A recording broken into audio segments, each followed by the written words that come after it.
All right, so this is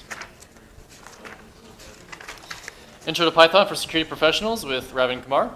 Ravin is a data scientist by day and a hacker enthusiast at night. He's been involved in security circles for over a decade now and is a key holder at 23B Hackerspace, where he and other key holders maintain an open space for the community to come learn anything from fabrication to lockpicking to cybersecurity. Please welcome Ravin to ShellCon 2018. Yay. All right. Well, thank you for coming. I assume a lot of you want to learn Python, so I'll go through the same basics, the about me with that one. So yeah, Ravin or Canyon is fine. I'll use the full view. Relevant things, killed at 23B. There's a lot of hacker spaces in Orange County, so there's null space labs, there's mag labs, DC562 hold to meet up. So if you enjoy this sort of thing, you should show up to any one of those four. They're all over the place.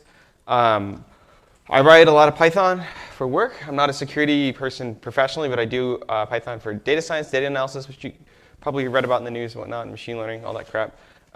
So I write a ton of Python for that, but I certainly enjoy the security community, which is why I come out to these things and DEF CON and all that. So why this talk? A lot of the security professionals I know use Python lightly, or they want to learn Python, but they have to learn a lot of things, so I figured this would be a good one. If you want a great introduction why Python is useful, you can Emily's talk, if you were in that, she had a great talk about how she uses Python in her day-to-day work. And it was a fantastic explanation of how it helps her with sentiment analysis and figuring out whether people are, what people are saying about our clients and all that. Also, Kali Linux has a lot of Python tools in it. There was one in particular that I'm going to go through. It's called BruteSpray. We'll speak about that in a second. So Python is super useful in data science, financial analysis, and cybersecurity. So I figured we good here. You're going to notice I have no slides for this presentation. I'm going to do the whole thing live. So we're going to see how that goes. It'll be a whole experiment.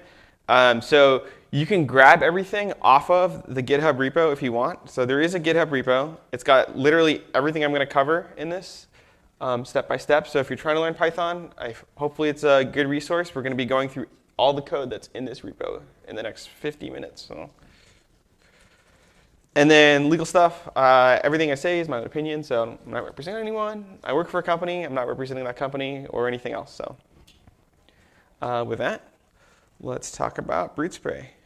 So quick thing about this presentation, questions are rewarded. You're welcome to shout them out at any time. You don't have to wait to the end. So does anyone have any questions before we start? No? I'm assuming what? OK. All right, so we're going to be covering the BruteSpray tool. Or I'm not going to be, let me turn the volume off. Well, so you can hear the audio, but BruteSpray is a tool that's included by Kali by default. It's a great example of Python and Python's use in the security industry, which is why I want to go through how it's built. Essentially, what BruteSpray does is it takes an Nmap scan, and it finds all the targets that Nmap found, and then it will then try and brute force all of the sort of endpoints and stuff it found. So it's a little hard to see in this video, but essentially it's going through everything found in Nmap, and it's hitting it with like default credentials, so like password, Postgres, sudo, root, all those sorts of things. BruteSpray is an open source tool as well. It's online, so if you use Kali, it's there. Again, it's a great example of Python, so let me go through. I'll just show you the source code. This is the source code for BruteSpray. It's long, and if you're not used to Python, it looks scary.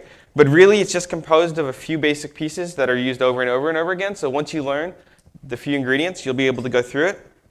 And I guess for street cred, I wasn't planning on doing this, but as I was learning BruteSpray for this talk, or going through BruteSpray this talk, I ended up contributing it to a bunch. So there you go. Now my code's in Kali. So now you can believe I actually know how to do this stuff. So let's talk about how this talk is going to work. Let me show you how this talk is going to work. I have a bunch of directories, and maybe it's a little easier in a GUI. So let me go through a GUI first, so I don't scare you guys with a terminal if you're not used to it. There's every single one of these folders or directories contains a file called hack.py. We're going to be talking about Python and scripting. So what we're going to do is we're going to slowly build up the basic functionality of BruteSpray in 11 steps. And my hope with doing this is that when you see like BruteSpray, it's a whole bunch of scary code, and you can't really figure out which piece is which and what fits where. By building it piece by piece, I hope you'll be able to find the points that maybe you're confused on, and you can focus on those, or you can see how the whole thing is just stacked together. All right. Seriously, no questions? None? Someone should. Could you put your GitHub back? Yeah. And because you asked a question, you get your choice of candy. You want Hershey's, Reese's, Kit Kat, or Hershey's Almond? Yeah. Hershey's? Good? Sure. All right. Cool. That's what you get for questions. Yeah, now people are asking questions, huh? What was that? Is it valid just to ask for a candy? Yeah, you're going to have to ask a question. There's going to have to be a good one. Everyone will learn. What was that? What's your favorite color? Green. That's the only easy one you're going to get. After that, they're going to have to be legitimate questions. Also, you're going to figure out that I'm not. Yes, my GitHub link is right here. Candy209, Python for hackers. So if you Google Candy209, Python for hackers on GitHub, you'll get to this repo. Yeah, you're guys going to find out I'm not great at sports, so I'm sorry if I hit somebody in the face. Does it work on any protocol like Telnet, SSH, HTTPS? So if we talk, I'll talk about BruteSpray only for a minute because I'm going to run out of time. BruteSpray supports a whole bunch of protocols. It's a really well-developed tool, and I think it's a fantastic. I'm using BruteSpray as an example for pen testing tools. If you want more examples, watch Emily's talk or go talk to her. She's developed an entire tool chain that supports what she does. It's a great example of how Python's useful in InfoSec. So Python's a fantastic tool to automate and do a lot of things that are common in InfoSec. Frankly, data science, because I'm in the data science community, and a bunch of other fields, which is why I'm doing a talk specifically on Python. All right, so let's talk about Python real quick and how it works. So Python is installed by default on every Linux distribution and all Macs. It just happens to be there. And I'm gonna fire it up a weird way as an explanation, but I'll show you why I'm doing it this way. If you have a Mac or Linux computer, you're gonna get Python 2.7 usually by default. It'll just be there. On my Mac, it's on the user bin directory, as you might expect. The one nuance I'll have in my talk is, since I use Python a lot, I've installed the custom versions for myself. When I type in Python, I get 3.6 by default, or sorry, 3.5 by default. If you go on a Mac or Linux, you'll have 2.7 by default. Why is this important? Python 3 was released in 2010. And actually, I'll just pull up the, let's make it easy. Vim, cd01, vim, hack.py. Python 2 or 3, there's actually no question about it now. Use Python 3. Python 2 is end of life basically in a year. There's not a point to learn it anymore. It's been deprecated, or it's going to be deprecated really soon. You're still going to see a lot of Python 2 because there's a ton of legacy code built in, but if you're brand new, I would strongly suggest starting with Python 3 because pretty much everyone's going to switch over in a matter of months at this point. So no question, Python 3. Everything I run will be Python 3. Use a specific distribution of Python. So Python 3 is not a distribution. Python 3 is a standard. So Python is an interpreted language, and this is actually a good segue.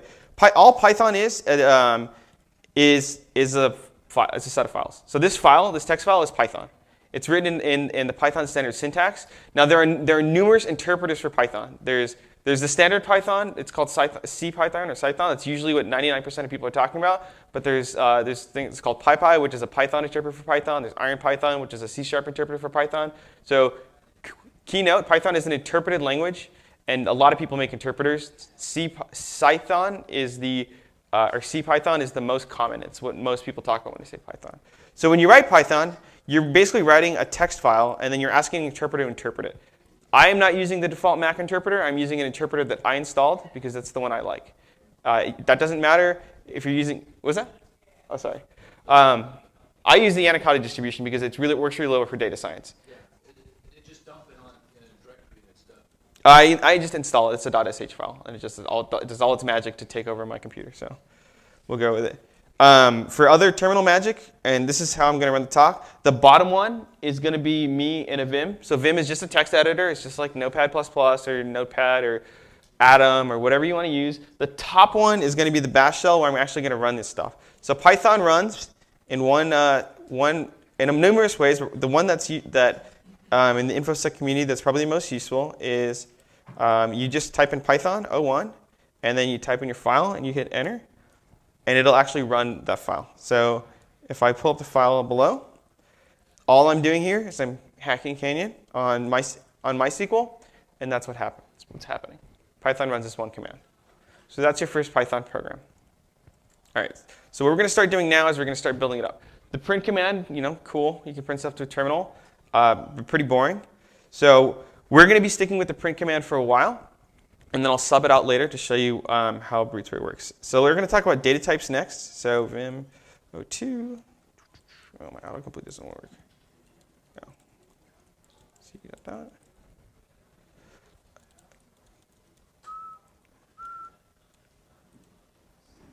Nope. All right. Live coding. Off to a great start. All right. Python has a lot of data types. The first thing you should learn about Python if you're going to go do it is learn about all the ways you can store data in Python. In this talk, we're going to be covering strings, dictionaries, and integers. But Python literally has thousands of things. If you're a computer nerd, I'm going to say the thing that everything in Python is an object. So if that means something to you, then cool, you understand. If it doesn't, then don't worry about it. That's a far out thing. But essentially means that things in Python act certain ways. So we have two things here. We have a list. Oops, probably don't want to do that. We have a list, and then we also have a dictionary. A list is just like a shelf. You go in, you've got the first shelf, you've got the second shelf. Dictionaries are like lookup values. And to demonstrate that to you guys real quick, I'm going to fire up a Python interpreter, and I'm just going to do it live. So let's say A equals, and then I'll use Sean as an example. I'll probably use Sean as an example a lot. I'll use Muriel as an example too. Oops. All right. Well, I messed that one up. With a list, you index it by you grab things out by index. So Python is 0 indexed. When I type in A or A0, I get the first thing out of the list. When I type in A1, I get the second thing out of the list. The other thing Python supports and is frequently used in BruteSpray is the thing called dictionaries. So we'll make B and we'll assign it to a dictionary, and we'll say we'll map 1 to 5, and we'll map 4 to 20. I'll just type in 20. And now with a dictionary, I grab things out. When I type in a 1, I get the 5, but not because it's the first thing. It's because it's the thing that's mapped to it. And if I type in 4, I end up getting 20. And I can actually create new keys. So if I want to say shellcon, for instance, and I want to assign that to conference, now I can grab out conference by typing in shellcon, and my dictionary is updated with shellcon. So lists and dictionaries, super, super handy, used all over the place. Another point I want to make is I put like links to examples in BruteSpray for everything I'm going for. So if you can see where it's being used in a full-blown tool. You can see the basics. You can see where it is. So what we're going to do here. Oops. Quit. Control. So what's happening here is we want to hack a couple people. We're going to hack Canyon because this is a jerk. We're also going to hack RTZQ0, who's also a huge jerk. So we don't like either of these people. We want to get in and wreck their SQL databases and emails or whatever we end up finding on their Nmap scam. So we have 2 people on a list because we want to hack 2 people. And then we have 2 protocols. We have Postgres and we have POP3. Now it gets in. Postgres is basically a version of SQL. So when I type in Postgres, I want BruteSpray to just hit it with a bunch of SQL commands. And if I type in POP3, that basically is just an email address. So I want it to hack somebody's email. So when I run the script. So, where am I? Python 02 hack. There you go. You get the output. The first one, printing, hacking, Canyon, and then hacking RTZQ0. That's from the list right here. So Python has strings, and you can mash strings together by saying hacking plus, and you've got me, and then hacking plus the first person, RTZQ0, and then you got protocols, hacking on POP3. So here we say hacking person at the index 0, protocol POP3. That's basic data types in Python. All right, let's go to loops. All right, so it's annoying to type in all that stuff over and over again. So Python supports loops, while loops, but we're just going to cover for loops. So we want to say for person and people just hack them. So you can imagine if you had a list of 100 targets, you literally don't want to type in the same thing 100 times. Hack their email, hack their email, hack this person's email, hack that person's email. It's way easier to get a list of people and then just say for every person in my list, just hack each one. Python is really, it's got a lot of what's called syntactic sugar. You don't have to do all the, if you guys have written C or any of these lower level languages, you have to do like index pointers and it's a whole ordeal. With Python, you just say for person and people, which is my list right here. Let's hack them all. Python also supports a fancier syntax, and what it does is it's called unpacking over iteration. If I pass it a list of lists, because you can do that in programming, you can have shells, and then you can have more shells and more shells, like a Russian nesting doll. You say for person and protocol and people protocol, hack that person with protocol. So what Python does is it sees that it's got this thing, and in this thing it says, oh, this is the person, and this thing is the protocol, because I've assigned those two here. And then over here, you've got a person and a protocol. Print hacking that person and hacking with that protocol.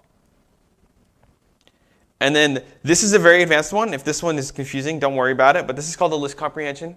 Python then supports another layer where you can do this all in one line. So when I run this, yeah, questions? OK. Python 02. Oh, now there's 3. All right, so up here, it ran it 3 times. Or yeah, so you got 1, oh, yeah, 1, 2, 3, and then here it is just doing the list and packing, the list comprehension. So you can see with 1 line, it printed this out twice. So here's 1 line, or 2 lines, but it's iterating over this array. And then over here, it's also iterating over this array. So those are for loops in Python. It lets us just do a thing over and over and over again, very, very handily. All right, so we're going to build on for loops.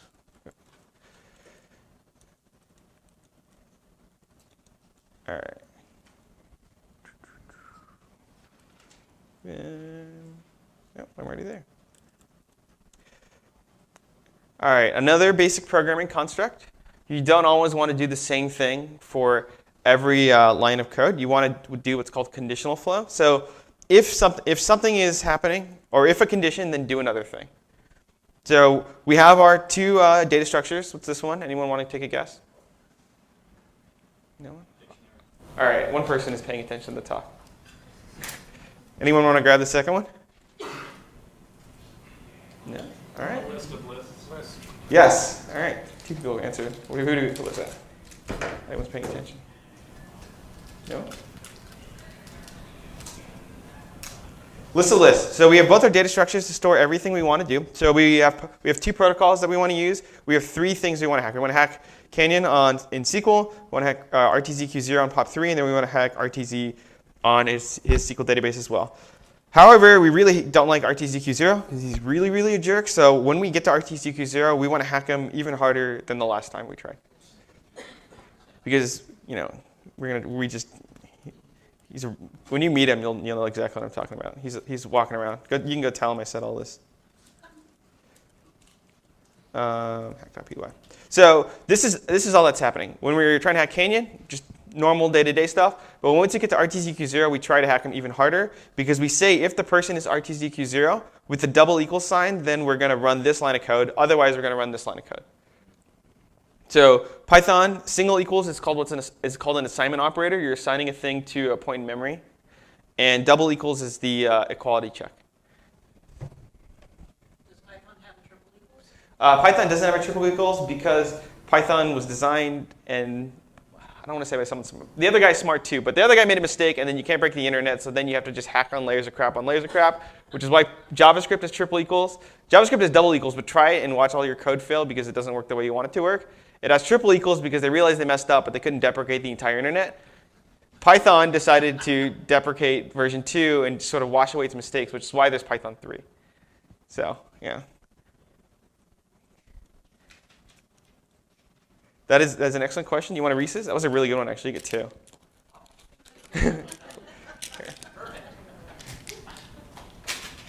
Yeah, love it. So, yeah, equality checks are a thing in programming languages. All right. And I know these ones are pretty boring, but we're just going through very basic language constructs, and then it's going to ramp up pretty quick once we get to the fun stuff. Oh, wrong one. OK. So we've been putting strings together by doing pluses. Whoops, I don't want to break my code in the middle of a talk. All right, so you can put strings together by saying hello and then plus something.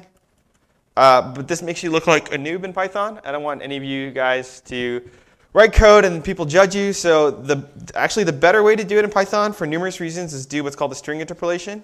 So you do hello, you put in 2 braces like this, and then you put dot format, and then you say, I don't know, thing.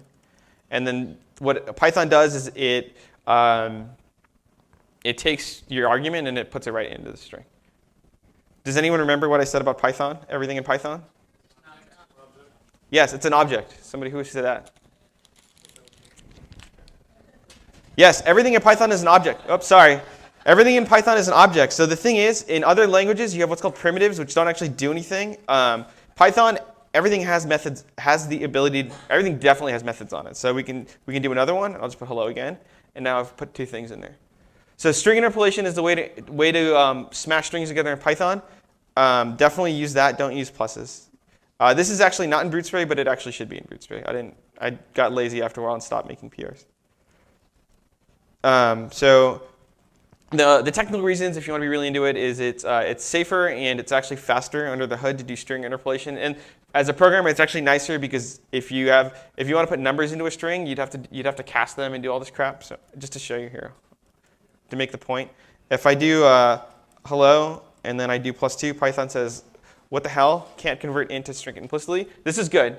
And this is actually something to note because we're going to cover it in a second. This is called an exception, where your program is telling you that it can't do the thing you're asking it to do because it makes no sense. Python doesn't know how to add literally the number 2 to a string. But if I converted this to a string, then it makes sense. But the nice thing with dot format is that Python just does all that stuff for you. So there is both technical reasons. Oops, hello. There's technical reasons and niceness reasons to use string interpolation. So that's string interpolation. That's what you're going to see the rest of this talk is you're not going to see the pluses anymore. You're going to see the string interpolation. 0 just means first index, and 1 means second index. So that's all the zeros and the ones are doing. And so put person. Person's the first argument, put it at 0 place. Protocol is the second argument, put it in the first place. And to prove that to you, yeah.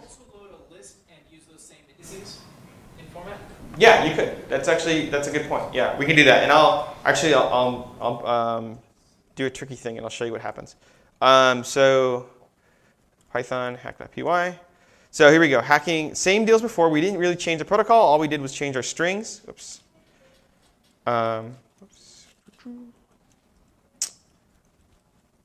20GG. So the question was, can we put a list in? Yeah, you can put a list in if you want. If we change this to a list object, because this is one object, I'll have to actually take this out. And I'll show you what it looks like. So now, because it's one object, Python only has one place to put it, and it'll put the list right here. So it's just doing.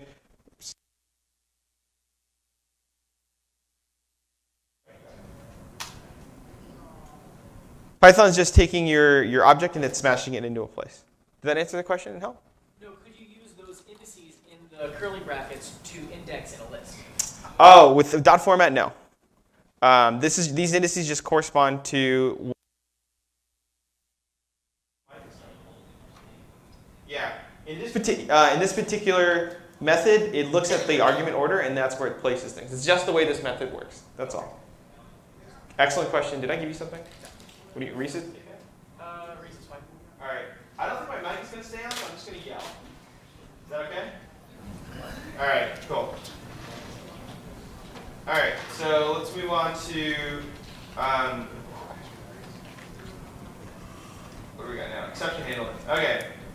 So going just through basic language constructs, I know, not exciting, seems to be boring, but it'll all tie together in a second, and about 20 minutes actually. So in Python, if you mess things up, it yells at you. It's not, Python is nice. It does a lot of things for you. You don't have to declare variables. It seems like magic, but it's not completely magic, right? It's still a programming language. You still have to obey rules and make sense. So let's let me run an example. Let's say I make a dictionary. I'll make a dictionary called D. I'll say key 1, and then I'll say value, just to say key value. Well, if I want to grab key 1, it's easy. I get my value back, right? But if I try and grab key 2, I get what's called an exception. Python's telling me something. I'm getting a key error, which is saying it can't find the key. Exceptions halt your program's execution, so once Python hits an exception, it completely stops. This could be annoying if you like with BruteSpray, you hack something. If Python makes a call, tries to hack the database, and it runs an error, it'd be really annoying if you didn't try and hack the other 99 things as well. You think you're running a script overnight, it stops, and then you have to redo it. This has happened to me. I get lazy sometimes. I don't put in exception handling. I think I'm running a thing overnight, and I'm going to be ready for my boss tomorrow, and then it hits an exception at like 1 a.m. I come in, it's not done, and then I eat crow and I tell my boss my work's not done. So exception handling helps you tell Python what to do when it runs into a problem. So in our particular case, we have 2 protocols that we define support. We define Postgres and we define POP3 for SQL and email. But let's say we also want to hack RTCQ's Cisco phone, which uses Telnet. Well, we don't have Telnet supported, so when I run hack.py, fine.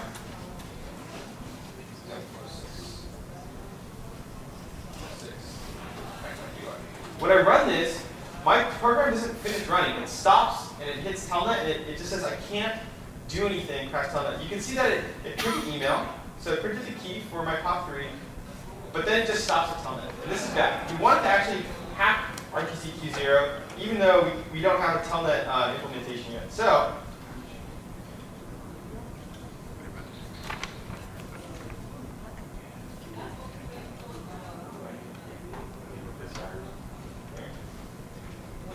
what we do, and I'm going to comment this line out just to show you, and we can get past it. Well, we can comment this out. I should have explained this more explicitly. In Python, block comments are triple quotes, and then you block, and then triple quotes end, and single line comments are pound signs. So the program, or Python, will skip these lines for execution. These lines are just meant for humans to read.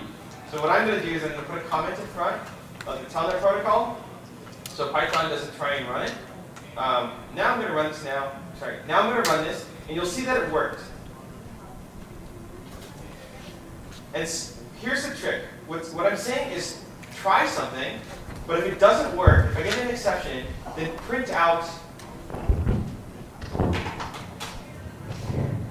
something out. So I'm saying do this, but if you get any sort of problem, then just run this and keep moving on. So I'm going to try printing protocol telnet, but I'll get a key error, as you guys saw before. And so if I get a key error, just say telnet is not an option, and then just keep going through my day. So we're going to try hacking someone on something. We're going to try hacking Canyon on SQL. It works.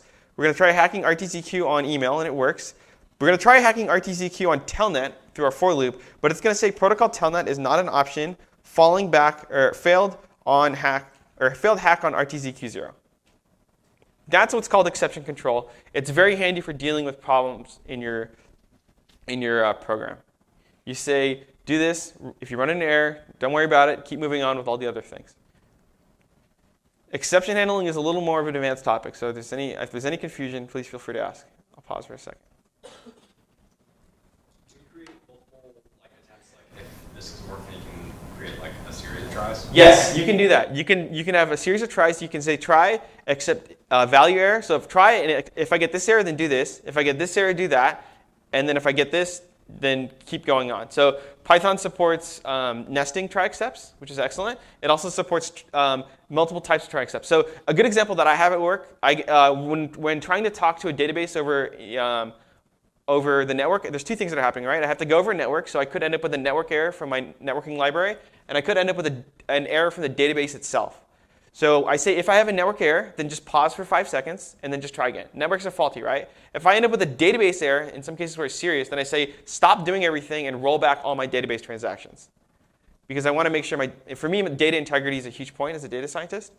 So I capture the error in 2 ways. I say network error, just wait, try again. Database error, stop what you're doing, undo everything, and send me an email and alert me that something went wrong. So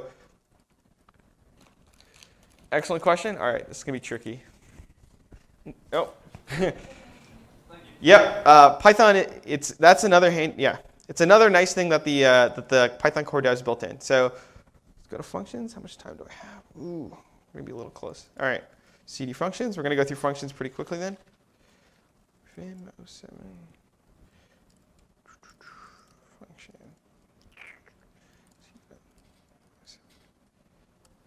All right. In programming, and this is one thing full-blown programs do. They don't usually write everything out in one long script. What is nice to do is put things into functions. Functions are just repeatable pieces of code that you can use over and over again. So let me actually just print this, modify this a little bit so it's a little more clear. What I'm doing here is I'm saying, that was a lot. So I'm saying to Python, well, there's two things. There's protocols and there's people. You guys have seen this before. But now here's a new syntax. I'm saying define a function called people protocol, and it's going to take one argument. It'll take something. And then if I'm saying pwn them, then let's actually try and hack them.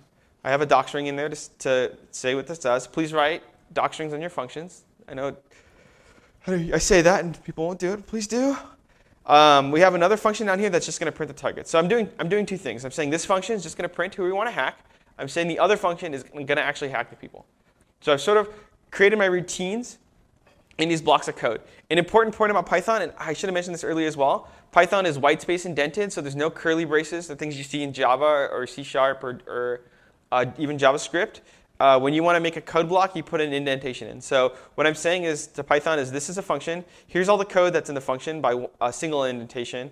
The for loop indentation is saying what it should try to do in the for loop.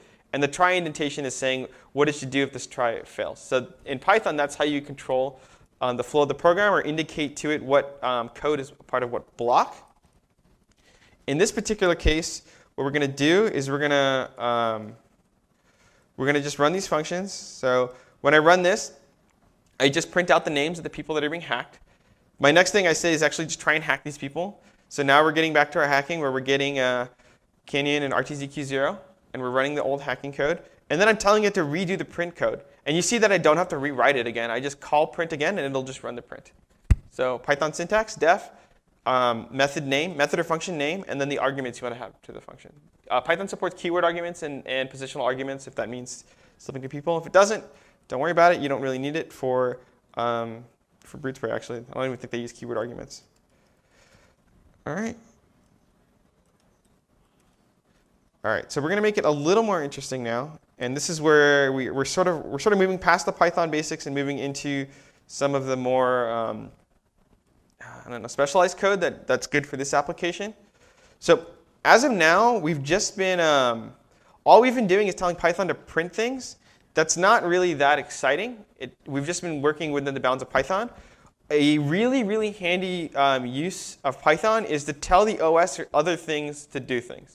So in Python, you can actually tell the operating system or the bash shell to do something. In this case, we're telling subprocess, which is the bash shell, to echo the hacking command. So from now on out, when you see me run the hacking command, it's not Python that's printing it, it's the OS. So the real world example of this is BruteSpray doesn't actually run the hacks itself. It calls a C tool called Medusa, which parallelizes the hacks on a bunch the brute force attempts on a bunch of other computers. So BruteSpray itself is just calling another Kali tool and automating the use of that Kali tool. I guess this guy got tired of typing in the Medusa for each one of his targets. He just wrote a Python layer to call a C program to do that same thing 100 times. With Python, it's a really good what's called glue language. You can use it to automate stuff in pretty much every other language. You can use Python to call JavaScript commands. I use it to call APIs all the time. I run SQL commands from Python. Python just does things for me in other languages and other protocols, and I just like it a lot because it's easier to write, so I don't have to mess around with low-level C code, or I don't have to write database commands by hand in my particular field. So the way we do this, and this is an important one, Python doesn't import all its code in automatically. First off, there's more Python code than what's on my computer. I don't think anyone in the world could have all the Python code ever on their computer.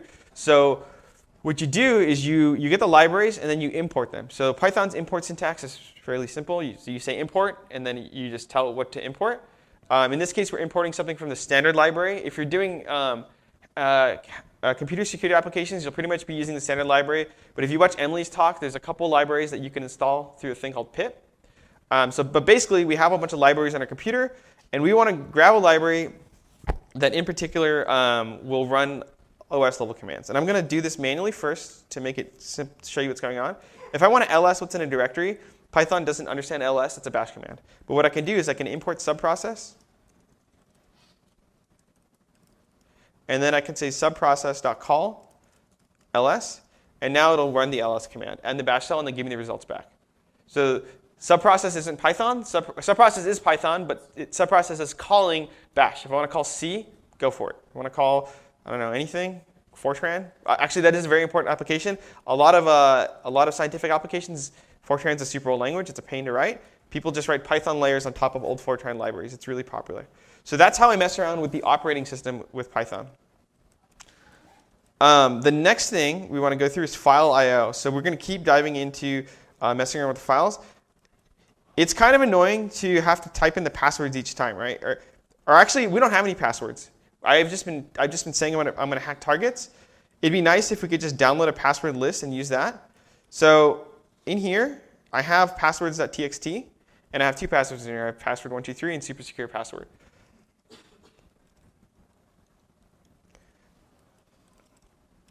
So in Python, the way I can grab stuff from the file system, I tell it where the file is. So I've imported OS at the top. I tell it I want to join passwords and passwords.txt. The reason being, and I'll use a regular GUI to show this to you. In here, the passwords are one directory up, and the file is right here. So I'm telling Python, go to the passwords directory and grab passwords.txt, and then with opening the file as password file, I want it to grab all the passwords out of here and put it into an array. This is a fairly substantial chunk of code, and I can't cover it fully in depth at this time. But there are a lot of tutorials online. If you see me around at the conference, just come and talk to me. But otherwise, you can just copy and paste this if you want to read files in. Like if you don't have to understand it, this is just the recipe to grab the passwords out. So if I run Python, what are we on, 09? Hack.py. Ooh, no such better. Oh, I know why. Oops. C09. All right. Python hack.py. It prints out my passwords, which it grabbed from a file. So file I/O in Python, it's this pattern. And these sections are going to get a little hand wavy, but we'll go for it. All right. And 10, Python scripting. There's one programming bit that I have to bring in just to explain it or show what's going on. You're going to see this a lot. You're going to see this if name equals main quite a bit. All this is saying, and this has to do with the way Python runs, Python can run either what's called a scripted mode, where you run the file directly, or it can run as an import of a library. So sometimes you're importing other people's code. We just imported subprocess. And sometimes you're running your own scripts directly with the Python program. You might want them to behave slightly differently, because the way Python works is it actually runs the code it imports when it imports it. So if I had a piece of code in here that said drop database, by just importing that code, I would end up dropping my database. My coworker did this. He was an idiot. So don't do this. I know this is programming bit, but it's important enough that I want to explain what's going on so you're not confused by it. So I have a simplified example because we have a lot going on, and I'm going to go through the simplified example. Although I also made the larger example so you can see that as well. So CD10. Simplified example. So the simplified example just has two pieces of code. It has print and it has running the instructions. So usually up here is where we're defining functions, methods, or globals, right? Things that we're just like, POP3 is email, Postgres is SQL, MySQL is SQL, MariaDB is SQL. We're just bringing up the generic stuff. And down here is where we actually want to run things. So when I run Python, so I'm going to run Python, we're going to run the other one. Simplified example. It prints both, right? It prints this is a set of instructions, and this is running the instructions. You can see that it doesn't print this first. It prints this is a set of instructions first, because Python runs the code top down, hits this block, sees it, runs it, and then it says, when we have the running portion, it actually runs the portion of code. The difference, and I want to show you right here, when I import hack.py, or sorry, simplified, I got to type it all out, simplified example. I'm not running the code directly. I'm just telling Python to grab the file and bring it into memory. It does not run running the instructions. On the import, it still runs the code definition, but because this isn't the main program that I'm running, it skips everything below. So this is just an if statement saying, if you're importing this file in, don't bother running any of this stuff. Just grab all the code that's up here. Run all the definitions and get everything set up here. That is, I know it's slightly nuanced, but I'll run it one more time. So if I run simplified example, it runs the instructions, and because it's the main target of my Python interpreter, it's also going to run the code down here. If I instead run a Python process, so my main process is actually up here, and I tell it instead to import a piece of code, then it'll just run that. So if you run into bugs or things are confusing later why certain pieces of code are running or not running, this is usually what I look for first.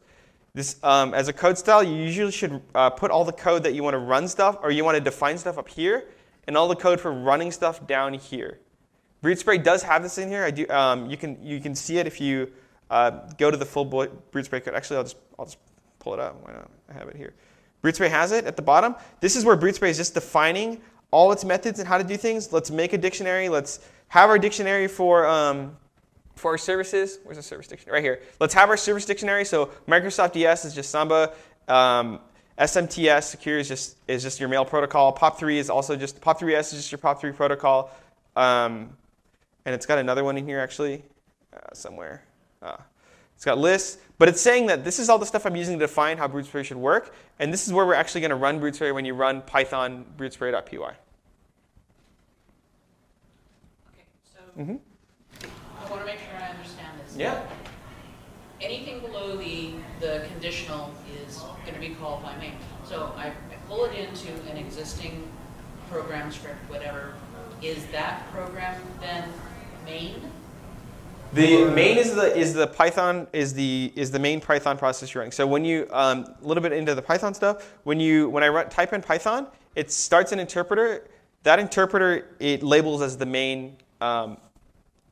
It labels as the main namespace, the top of the namespace, and that's why when I get to this point, the name of the namespace that's generated when I'm executing this code is main, so it runs this. When I run it this way, this interpreter is main right here. But when I import something, it actually goes under the simplified example namespace. So this is Python. It does a lot of magic for you. If you've worked with other programming languages, you have to explicitly declare namespaces. Like C#, I know for sure you have to actually type in every namespace. Python does the namespacing magic for you. It's just if you don't know how programming works and suddenly stuff starts happening, know that Python is implicitly creating namespaces for you. In our particular case, the main namespace is the first entry point, and then all the imports are under their module level namespaces. Super programmy. If it doesn't make sense, don't worry about it. Just know that this is what this one line of code is doing. All right, and then we'll get to our very, very last bit, and to tie it all together, hopefully it was all worth it.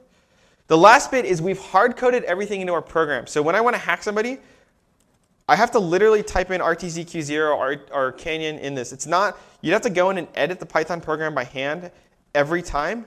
Not fun, right? It's not scalable. It's not something you're going to do in every pen test, just type in the list of every target you're going to go after. You would probably not last as a pen tester very long.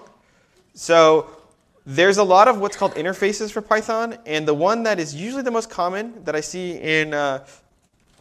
in security applications is what's called a command line interface. So I'm going to actually just copy and paste an example code, because otherwise I'm going to mess it up when I type it. So I'll show you how it works first, and then I will go through and explain how I did it, because it'll make more sense. And this is our very last bit. So let's say I want to hack RTZQ0, use the password, my password 123 in my pass, and I want to use MySQL and POP3. I can set up command line flags. For those unfamiliar, command line flags are just a way of giving some inputs to a program on a command line. In this case, everything I have up here, it's doing. It's hacking Canyon, it's hacking RTZQ0, it's using MyPass, and password 123 in my past. Let's say I want to make this really simple. I just want to hack someone on POP3. I just want to use password 123. And I just want to hack Canyon. Now when I run this, only one line. Up here, 6 lines, because the combinatorics of this is all those. Let's say Muriel annoyed me for some reason, because she's like that. Now we can try hacking both of us by just putting in a command line flag. So this is usually how, if you're when you're pen testing, people wrap up their programs. In Python, the way you define namespaces, I'm actually just going to go to my GUI at this point to show you. Is it? It's actually worse. OK, we won't do that. All right, it's a little confusing, but you have to, actually, let's go with the simplified example first. You have to import a thing called argparse. So you're bringing in another library, which is for parsing arguments. The way you define arguments is you create a parser object, and you can give it a description if you'd like. And then you tell the parser you want to add arguments. So I'm going to add an argument. I can do short argument u or long argument username. And I can put help string in. Required is true. And the default is Canyon289. I can add another argument here. And then if I want to be able to pass in a list of arguments, I give it another. I tell add argument that the number of args is plus, which is a list. My advice for this one, you're not going to get it the next 1 minute. If you don't see it now, what I would do is just play around with the code. Again, download the code, mess around with some of these, see what the difference is, and what it does to your program through the simplified example. So let's go through here real quick. I'll run this last one, and then I think I'm nearly out of time. So when I run my simplified example, I can say u is going to be Canyon. Actually, we're going to leave that out. We'll leave u out, and we'll just say I want to put in a password of PW. And then I want to add in protocols. I'll do --PR or -PR. And I'll do email. And I'll do POP3. No, I'm in the wrong directory, of course. CD11.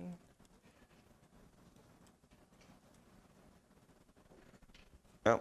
So I guess username is required. So that's what it's telling me. I'll put in a -u. I'll put in Canyon. I'll run this. And now you can see it print out each one of my arguments. It prints out Canyon as a string. It prints out password and email POP3.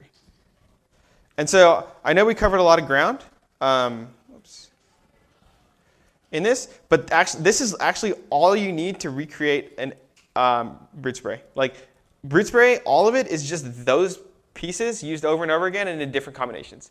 So with this, this is all you need to know to create a lot of different tools. You probably create tools that can go straight into Kali, like extremely useful tools. Same thing that Emily did. When you look at her talk, you'll see these same elements in there. How much time do I have for questions? All right, yeah. Questions? We can go through anything. I do live examples. Can you show the GitHub link one more time? Yeah, so GitHub link is right up here, github.com/Canyon/Python for hackers. If it was interesting, I highly advise downloading this code and running it. You'll learn a lot more by running it yourself rather than just watching me sort of blab up here. So just go through the code, get your Python interpreter, run things, change a little bit, see what happens. Just play around. Anything else?